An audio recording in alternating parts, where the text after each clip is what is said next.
Basketball fans, welcome back. So in this presser we have Melissa, the Equity Hawks coach, and Debbie. So let's just see how this interview goes. In the previous video we talked about KP and how he went down, and in this video we'll be talking about the Equity Hawks. So this is their first go around in the longest time.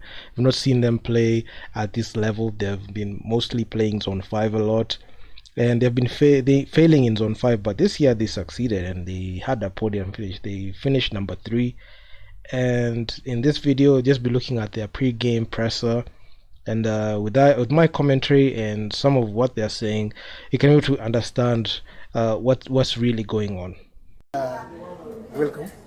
Welcome to this new competition, African Women's Basketball League. My first question is, are you tired?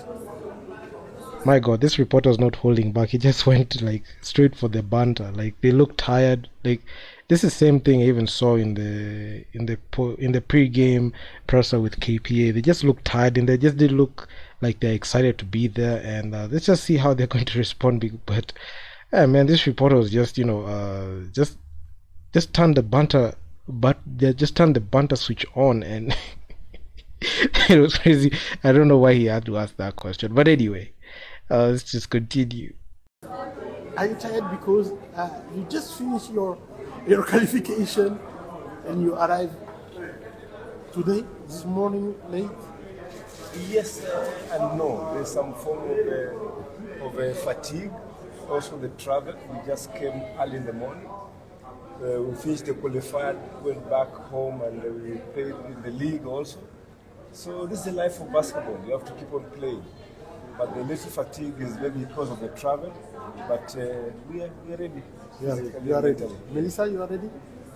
Deborah, yes, we are ready. We are ready. Yes. We are ready for the battle. We are ready for the battle. Deborah, you ready? Melissa, sorry. Yeah, it's okay. Yeah, I'm ready. We have to stay ready. We don't have a choice but to be ready. I mean, just going back to even like their body language and how they're responding to games, you could see they look tired. The coach in there mentioned that they had that long flight. It's a 6-hour flight to Cairo, Egypt. To be specific, they're playing in Alexandria, and given like the way they're responding, it just seems like it's just like a chore for them. It looks like basketball is like a chore for them. And I must say, even I said this in the KPA video, they look like they peaked out in zone 5 when they finished number 3, and putting like much more weight and asking them to be great again looks like a tall order, and that's why they're saying like it looks like they don't have a choice. They feel like they didn't want to even to be here at this point, and this is something that it amazes me, because a good player looks forward to like these opportunities and these moments to be able to like represent their country, even represent their team in a club level, and be able to like contend and show like they are who they say they are, because they can say that they're great here, but if they're not tested against other teams that are good, because they have been much more comfortable blowing out teams here in Kenya, blowing out teams in zone 5, but when it comes to like when it matters and when it counts, when their greatness is being questioned and pulled to the fire, looks like they don't want to show up and be able to defend that crown. So that's one thing that I've seen in recent times, and they just content being in the way they are. They don't want to be challenged like that. So they might say a different story, but we all know like the truth. We all see like how they're responding to these questions. They look like they don't want to be there. They feel like this is just so unnecessary, but in order to be great, you have to go through the grinder and you have to go through great teams. How was the qualification In Kigali. in Kigali? Yes. Yeah, you were in Kigali. Yes. Yeah. Zone 5 was in Kigali. Yes, zone 5. And the team worked really hard, and being a new team, young girls, having attained position 3, most of them it was their first time there, and even here, half the team is the first time in this kind of a championship, and attained position 3 to get the wild card. It was amazing. The girls. So given like the situation that made the Equity Hawks even get to this position, they had a wild card. They finished number 3. Then there was a wild card that was activated and made them get to this point. But initially, it was only the finalists that made it to the Africa Women's Cup. So, if the wild card wasn't activated, we only would have had KPA and REG. And also just to mention, like even in the game that made they made the difference for Equity was that game against REG where they choked away a lead. They choked away and they were not able to like get the job done, and they will have been able to like even meet KPA in the finals, and we will have seen like two of Kenya's best compete in foreign soil. So that's one thing that they conveniently don't mention. But okay, the wildcard got activated, and now that's swept under the rug. Let's just see how they're able to like play against these teams, because at some point we're just going to find out if they are really what they say they are. What do you think about this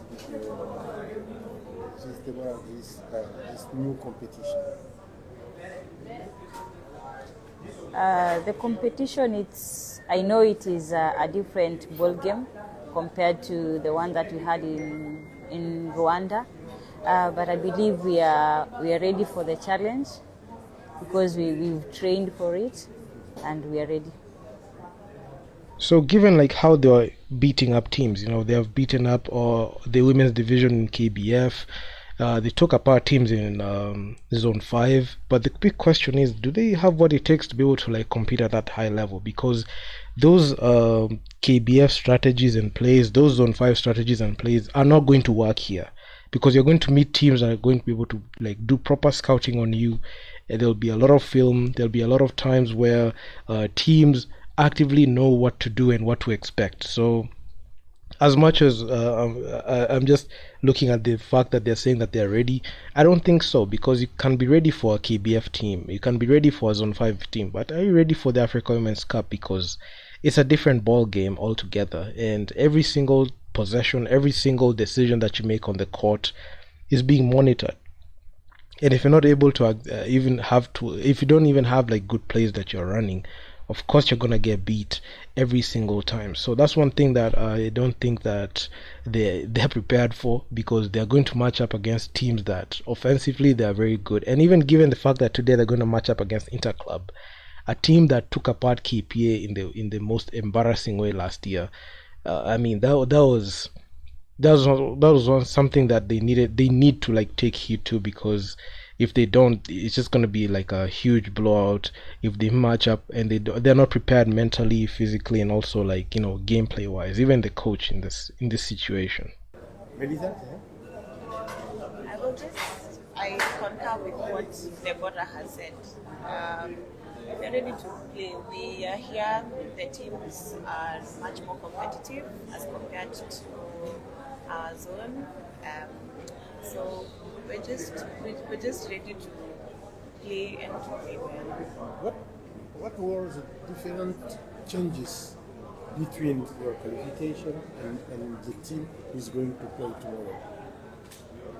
The teams that we are going to play right now are like they're representing the zone, the whole of Africa. So the competition is a bit higher as compared to in our zone. So the games are going to be a bit tough, not like the way. I'm not saying that in our zone they were easy, but these ones are going to be a little bit tough. I think that's the only difference. But we are for the challenge.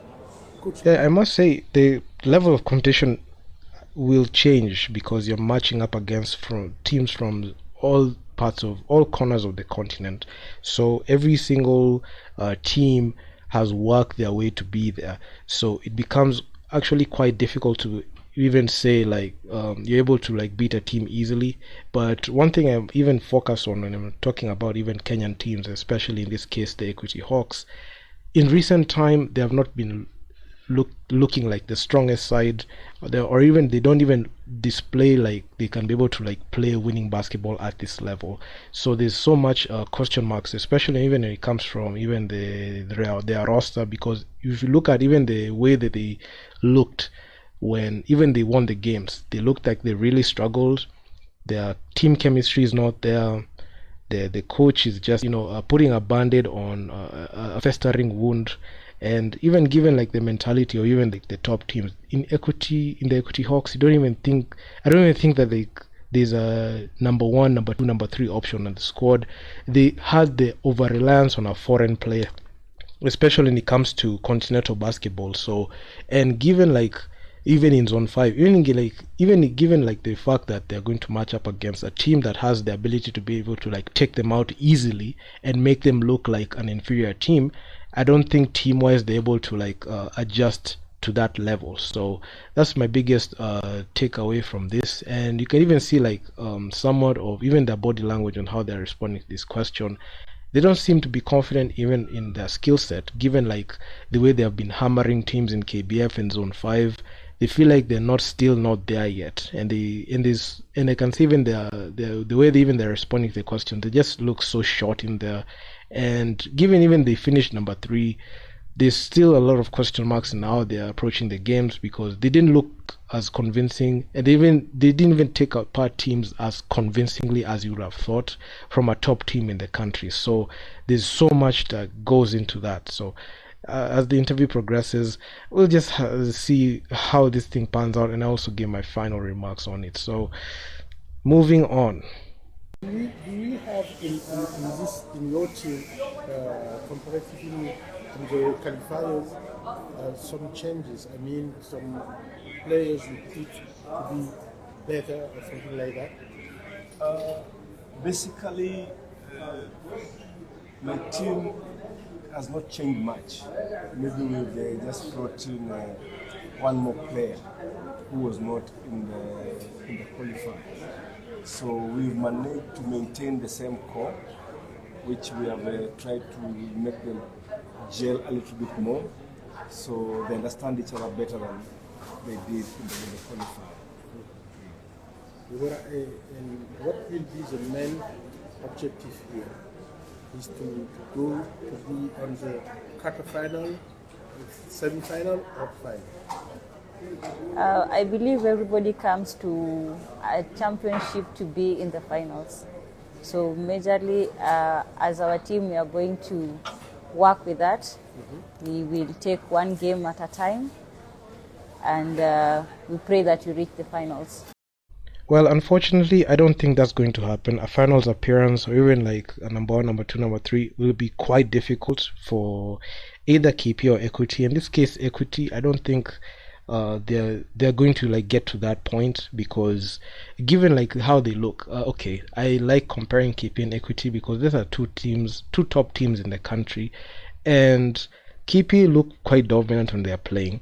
And there are no questions when they're playing like domestically or even like in zone 5. But if you look at the Equity Hawks, they play very well, especially when it comes to like domestic basketball in KBF. But when it comes to like when it matters, especially when it comes to zone 5, when it matters, not even like the first, second or third games, when it matters, let's say in the game that was supposed to plug them into the finals, in the semis, they couldn't show up, and they didn't show up when they matched up a team that was greater than them. So in this situation, they're going to match up against teams that can have the ability to offset them at any given point in the contest, even in the preliminary round, even the game that they're going to play against Interclub today. They're going to get schooled in there, and they have to go and pick up this tape from last year and see how KPM matched up against Interclub, even in the finals, because Interclub made the finals but they lost to A Sporting. So this is an elite team that they're going to match up with.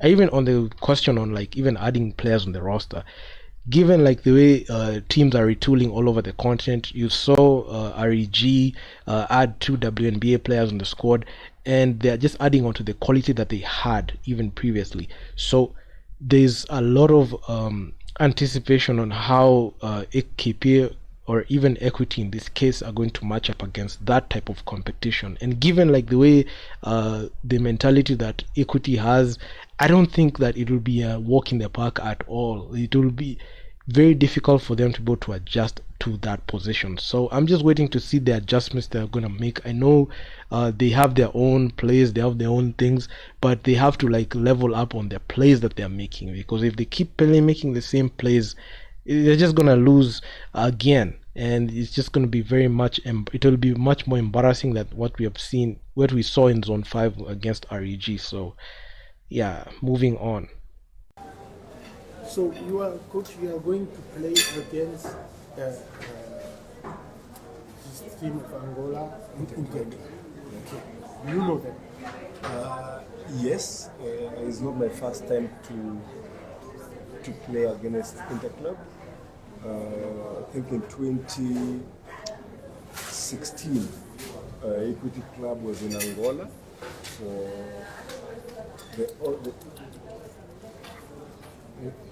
the old version of this tournament before it was renamed, and more or less we're meeting some of the players we met. So the best thing, we have tape we can review, so we'll have a look at it. The time is short, so tomorrow we'll get what we can see and help in our preparation as we go. What the Equity Hawks needed to do was just check the Interclub versus KPA matchup, the first game of the tournament.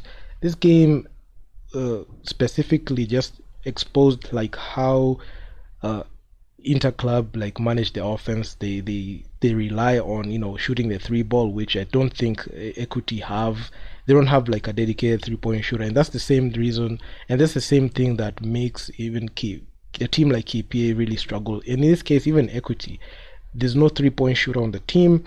They don't play good defense, and they match up against an elite guard.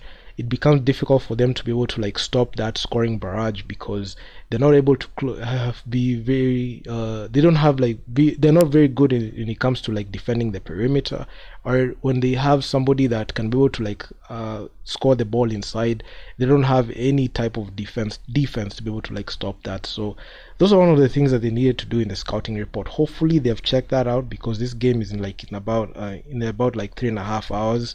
So I know it's a very short time, but one thing that they need to do is to be able to like check on that, because if they don't, man, they're just gonna be eaten up alive, and it's not gonna be pretty at all. Melissa and Deborah, just one question about what do you think about this competition? I mean, you are going to play against other players who's got coming from WNBA or something like that, from the other national team. What do you think about it? Are you afraid? Are you going to look at them? Or what is your thought about that? I'd say it's a good platform to play against people from all over the world, great talented players. So we're going to learn from them also, and even them, they can learn from us even as much as they are from those countries that they are from.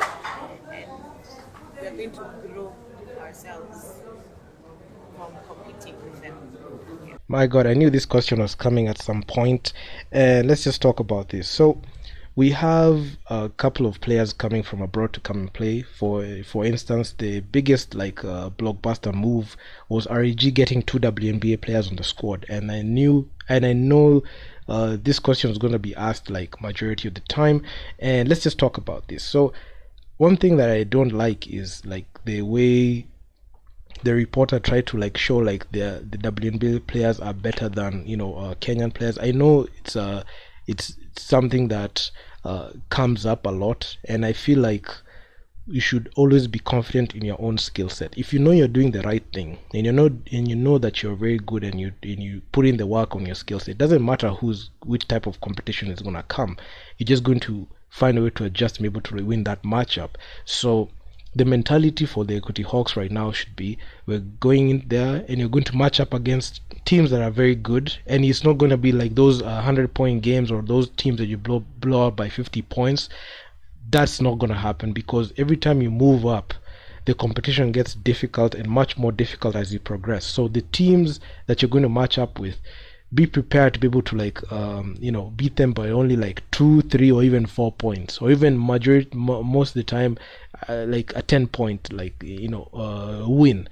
you're not going to be used to playing like teams that you can blow them up by 30 points the way you've blown out KBF teams, the way you beat up teams in zone 5. That's not going to be the case, because the teams that you're going to match up with, they've got players from all over the world. So it's going to be quite difficult to be able to, like, come in and just say that you're gonna beat this team easily. So on to that question, I mean, talent plays out anywhere, and given like the way the Equity Hawks look, I don't think that they have what it takes to be able to like defend like those type of players, because the WNBA is a league that is played in the US, and of course, even like with the whole situation, like the way people don't like the WNBA, but if you put those WNBA players in this Africa Women's Cup league and this tournament with this format, there's a high likelihood they're going to be able to like thrive and be able to like drop buckets on you quite easily. So how are the Equity Hawks prepared to deal with that? And if so, and if they found a way to deal with that, what type of defense are they gonna put up? So those are the things that they need to like work on in the scouting reports. So yeah, moving on. I think the competition is really giving out a big platform for each and everyone to showcase their talent. And Lisa is saying, it's an honor. So we believe we will take one or two things from them, and we trust also there's one or two things they can always learn from us also. Yeah. Coach, so last question, it means that about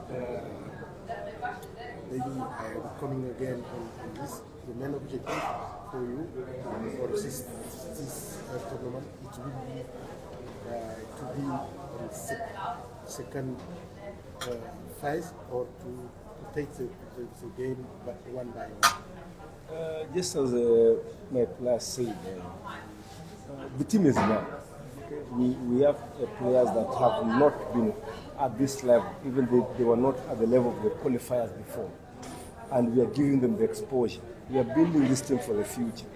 So going into the tournament, as they say, one game at a time. And if we do well and we are number between the quarterfinals and the semi-finals, is a great achievement for us as we continue to build it. Yes. But if you arrive to the semi-final, maybe Deborah and Melissa will ask you to go to the final. Exactly. So one game at a time. One game at a time. Thank you for and I hope good luck for all of you. Thank you. For this tournament. And we will see. I will be with you. So in closing, you can even see like they've said what they had to say in there, and this is just my final closing remarks on this video. I know it's been a long video just talking about this, and let's just talk about this in conclusion. So I feel like you have to lower all your expectations when it comes to like the Equity Hawks, because you can even expect like a quarterfinals loss, because I don't think that they have what it takes to get to the semi-finals or even finals, given like the structure of the teams that are there, and given like what the type of competition is there. So even the same thing goes even for KP. I don't think like they have right now what it takes to do that. I don't think that they're building this team for the future. The Equity Hawks is a very old team. They've rolled out one of the oldest rosters, one of the oldest players are gonna go there, and they're going to match up against players that are very young and considerably young, and they're going to be able to like beat them at any point in the court. So lower all the expectations when it comes to this team, and don't have too much expectation. Don't expect the Equity Hawks to make the finals. Just expect them just to, at least win 3 games in the whole tournament, because we already saw what KPA did last year. They only won 2 games that meant anything, and they won 1 classification game. So all in all, just low expectations on these teams. They're just going to disappoint you at any given time. So if you guys like the video, make sure you leave your feedback down in the comments on what you think, and I'm out. Peace.